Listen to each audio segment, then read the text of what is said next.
Budimpešta je bogata velikim, širokim trgovima. Jedan od favorita prilikom posete Budimpešte je trg heroja.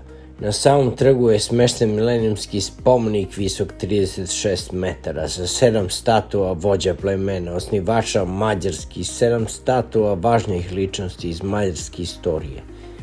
Na vrhu spomenika se nalazi kip Anđela Gabriela, a u samom centru je spomenik neznanom junaku.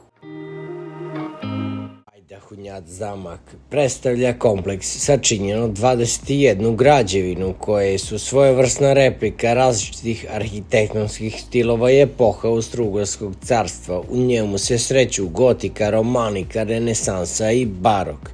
Zamak Vajdahuņad trenutno ima funkciju Mađarskog muzeja poljoprivrede i predstavlja najveći muzej te vrste u Evropi.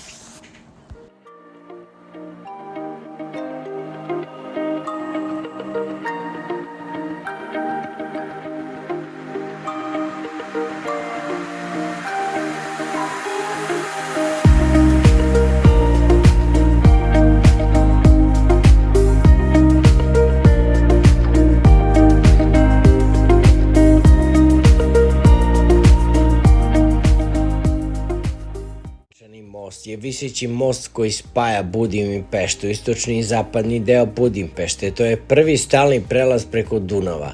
Lančani most se nalazi u blizini svih središnjih turističkih lokacija u gradu, parlamenta, Vaci ulice, bazilike Svetog Stepana itd. Nosi ime po grofu Ištvanu Sečeniju. Lančani most nudi jedan od najlepših pogleda na Dunav. 2001. godine mađarski kaskader pilot Peter Besenji je proleteo ispod mosta okrenut glavom prema vodi, a manevar je od tada postao standard u Red Bull Air trkama.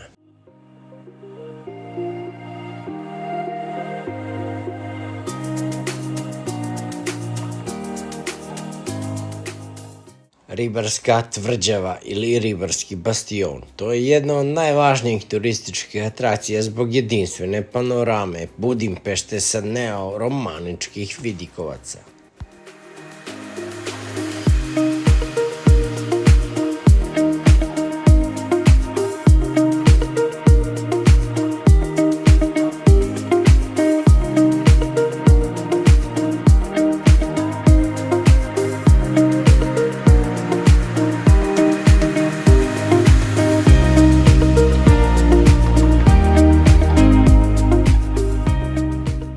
Da li ste znali da je najlepši kafić na svetu u Mađarskoj? Zove se New York Cafe i zaista je luksuzna stvar. Možete pijuckati kafu, uživati u doručku, opustiti se uz raskošan nameštaj dok vam serenade izvodi orkestar. Iskreno, to je božanstveno. To je jedna od najpopularnijih stvari u gradu i obično je toliko puna da se niz ulicu čekaju redovi za stolove. Obedovanje ovde takođe nije najjeftinije, ali to je iskustvo koje morate probati bar jednom.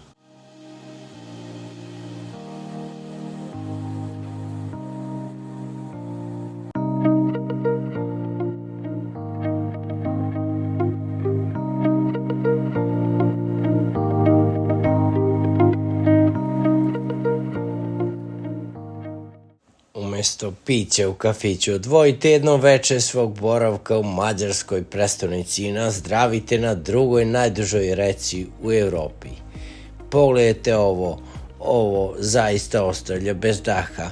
Moje reči su i suviše slabe da bih vam mogao opisati milijarditi deo ove lepote.